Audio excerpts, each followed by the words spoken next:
Assalamualaikum warahmatullahi wabarakatuh. Apa kabar anak-anak semua? Semoga kita semua dalam keadaan sehat walafiat dan selalu semangat dalam melaksanakan kegiatan pembelajaran jarak jauh dari rumah. Nah, untuk minggu ini Ibu akan memberikan materi tentang sistem reproduksi manusia.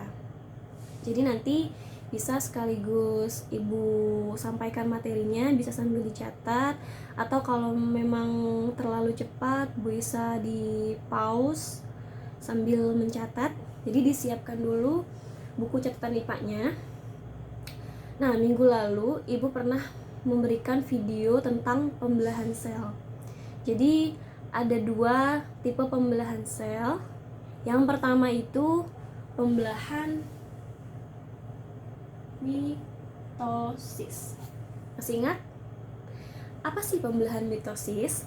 Jadi pembelahan mitosis itu pembelahan yang terjadi di sel tubuh manusia atau juga disebut di dalam sel somatik. Nah, ciri-ciri yang kedua, pembelahan mitosis itu bersifat diploid atau 2N. Kenapa 2N? Karena jumlah kromosom anak sama dengan jumlah kromosom induk. Nah, kemudian fase-fase pembelahan mitosis terdiri dari 4 fase. Yang pertama profase, yang kedua metafase, yang ketiga anafase, dan yang terakhir telofase. Nah, itu ciri-ciri dari pembelahan mitosis. Pembelahan sel yang kedua, masih ingat? Pembelahan meiosis. Baik, kalau pembelahan meiosis, ciri-ciri yang pertama itu dia terjadinya di sel kelamin. Nah, kemudian ciri-ciri yang keduanya, sifatnya itu haploid atau N. Jadi simbolnya N ya. Kenapa? Karena jumlah kromosom anak setengah dari jumlah kromosom induk. Nah, fase-fasenya pembelahan meiosis itu ada dua. Ada meiosis 1 dan meiosis 2. Meiosis 1 terdiri dari profase 1, metafase 1, anafase 1, dan telofase 1. Sedangkan meiosis 2 terdiri dari profase 2, metafase 2, anafase 2, dan telofase 2. Jadi ada 8 tahapan pembelahan meiosis. Nah, untuk minggu ini Ibu khusus menjelaskan materi tentang organ-organ reproduksi manusia pada laki-laki dan pada perempuan beserta fungsinya. Jadi sudah disiapkan catatan IPA-nya. Kalau sudah, Ibu akan menggambar dulu organ reproduksinya. Jadi sambil Ibu pause ya, biar nggak terlalu lama juga. Oke, nah ini adalah gambar organ reproduksi wanita dan fungsinya. Baik, kita bahas satu persatu. Yang pertama, yang bentuknya bulat seperti ini namanya ovarium. Ovarium itu berfungsi untuk menghasilkan ovum atau kita sebut sel telur. Nah, ovarium jumlahnya ada 2, sepasang kiri dan kanan. Nah, ini juga ovarium. Di dalam ovarium ini ada ibu gambar kecil-kecil. Ini namanya sel telur atau si ovum tadi. Nah, fungsi dari ovarium adalah menghasilkan ovum atau sel telur. Nah, ketika sel telur matang,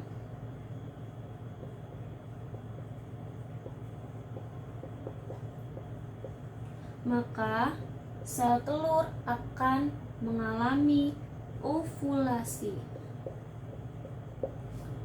Jadi awalnya sel telur ini ada di dalam ovarium. Nah, kemudian karena ada rangsangan dari hormon, yaitu hormon LH, maka sel telur akan melepaskan diri dari ovarium menuju bagian ini, namanya oviduk atau tuba fallopi. Jadi peristiwa matangnya sel telur disebut ovulasi. Nah, ini Ibu garis bawahi ya. Setelah matang, dia menuju oviduk atau tuba fallopi. Ngapain di sini sel telur? Sel telur di sini menunggu kedatangan sel sperma. Jika ada sel sperma yang masuk nih, maka sel sperma menuju oviduk. Di sini akan terjadi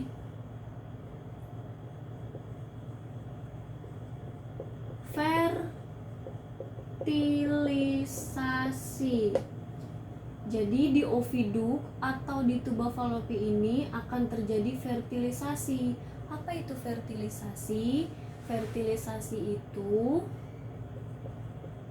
peleburan sel sperma dengan ovum atau sel telur. Nah, kalau udah melebur sel sperma dengan sel telur, maka dia akan berkembang menjadi zigot. Nah, jadi peristiwa yang pertama tadi ovulasi, pematangan sel telur di dalam ovarium. Kemudian peristiwa yang kedua adalah fertilisasi. Fertilisasi adalah peleburan sel sperma dengan ovum dan membentuk zigot. Kalau sudah melebur, maka si zigot akan menuju sini. Bagian ini namanya uterus atau rahim. Apa fungsi rahim? Fungsi rahim untuk perkembangan janin. Nah, di rahim akan terjadi peristiwa implantasi. Apa itu implantasi? Implantasi adalah penempelan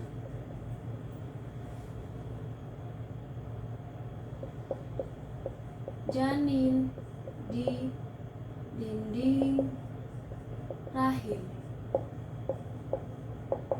Oke, jadi peristiwa yang pertama ovulasi, ulang lagi. Peristiwa yang kedua adalah fertilisasi. Peristiwa yang ketiga adalah implantasi, penempelan di janin di dalam dinding rahim. Nah, ini janinnya nih, si zigot. Nanti berkembang jadi embrio, kemudian akan berkembang menjadi janin. Setelah 9 bulan, maka janin akan keluar ke bagian apa nih? Nah, bagian ini yang Ibu garisin secara horizontal, ini namanya serviks atau kita kenal leher rahim. Nah, kalau kalian pernah mendengar kanker serviks, itu berarti kankernya terjadi di dalam leher rahim. Kemudian yang terakhir, janin akan keluar ke bagian lubang terakhir, yaitu disebut vagina. Gitu. 4, 5. Jadi bagian-bagian organ reproduksi wanita itu ada ovarium, menghasilkan sel telur, dan terjadi ovulasi jika sel telurnya matang. Kemudian bagian kedua adalah oviduk atau tuba fallopi, tempat fertilisasi dia fungsinya. Peleburan sel sperma dengan ovum dan akan membentuk zigot. Bagian yang ketiga adalah uterus atau rahim. dia terjadi implantasi atau penempelan janin di dinding rahim. Kemudian bagian yang keempat adalah serviks atau leher rahim, dan yang terakhir adalah vagina. Nah, tambahan di sini bagian yang keenam itu adalah endometrium atau dinding rahim. Nah, jadi kalau misalnya tidak terjadi fertilisasi, tidak terjadi peleburan sel sperma dengan ovum, biasanya terjadi menstruasi. Nah, menstruasi itu akibat adanya peluruhan si dinding rahim ini atau si endometrium. Nanti meluruh, keluarlah darah menstruasi. Itu ya, kira-kira organ reproduksi manusia beserta fungsinya. Gambar beserta penjelasan dari ibu bisa silahkan kalian sambil catat. Kalau terlalu cepat bisa di pause video dari ibu. Oke? Baik, poin B. Nah, ini gambarnya sudah berubah, tadi ibu pause sebentar. Poin B, kita akan membahas tentang organ reproduksi laki-laki beserta fungsinya. Nah, jadi ini gambar organ reproduksi laki-laki. Baik, yang pertama nih, yang bagian kantung ini pada laki-laki itu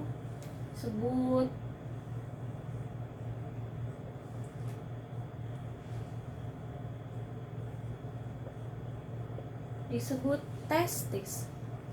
Testis pada laki-laki itu berjumlah sepasang atau berjumlah 2. Nah, testis ini fungsinya untuk menghasilkan dan menampung sel sperma.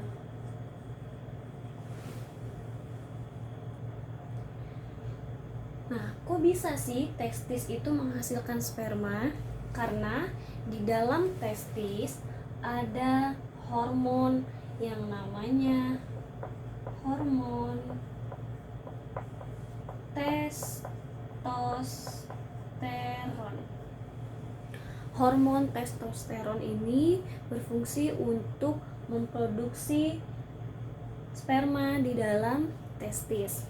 Nah, sebetulnya di dalam testis ini ada lagi bagian-bagian garis-garis kecil. Dia bentuknya kecil-kecil, namanya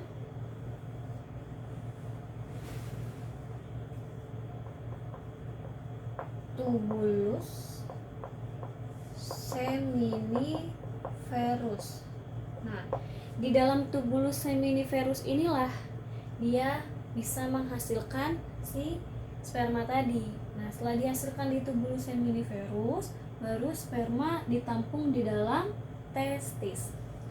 Kemudian bagian organ reproduksi laki-laki yang ketiga nih, yang ibu tebelin, yang ini di luar testis, namanya epididymis. Nah, apa sih fungsinya epididymis? Epididymis ini berfungsi untuk pematangan sel sperma. Jadi setelah sel sperma diproduksi di tubulus seminiferus, kemudian ditampung di dalam testis, dan dia akan dimatangkan di dalam epididymis. Nah, setelah itu sperma menuju bagian saluran kecil yang panjang ini, namanya vas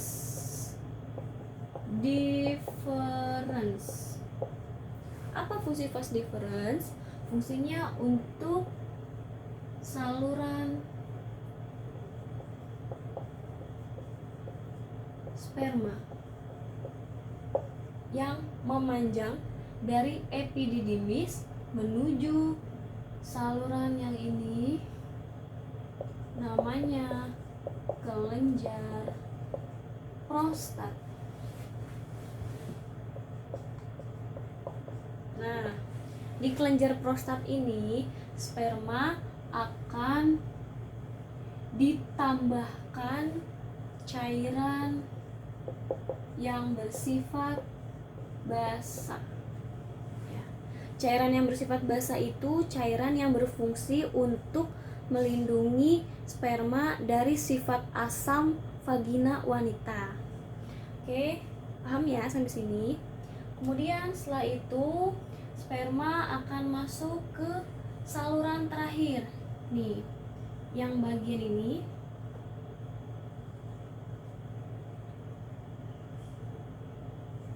namanya penis. Penis itu tempat keluarnya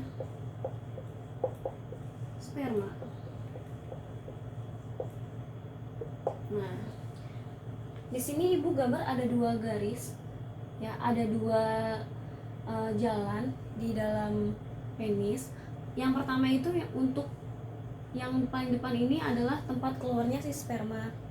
Nah, yang belakang ini adalah tempat keluarnya urin atau air pipis. Jadi yang belakang ini salurannya akan terhubung ke mana? Kalau urin ke dalam ginjal, ya. Kalau yang si saluran sperma ini dia akan terhubung ke vas deferens. Nah, dia akan terhubung ke si testis. Sedangkan kalau yang saluran yang belakangnya, dia ini saluran uretra, saluran yang menghubungkan penis ke ginjal. Jadi ini si uretra bukan termasuk ke dalam organ reproduksi laki-laki dan fungsinya. Kalau uretra masuknya ke dalam sistem ekskresi. Oke, sampai di situ penjelasan dari ibu. Jika ada yang kurang paham, silahkan ditanyakan ibu melalui nomor WhatsApp ibu. Nah, tugas kalian adalah mencatat serta menggambar yang tadi ibu jelaskan dari awal hingga akhir. Kemudian nanti setelah dicatat di buku IPA, kalian foto dan kirim di Google Classroom bagian komentar privat, ya, atau komentar pribadi, jangan di bagian forum. Oke, cukup itu materi yang ibu sampaikan. Semoga bermanfaat untuk kita semua. Assalamualaikum warahmatullahi wabarakatuh.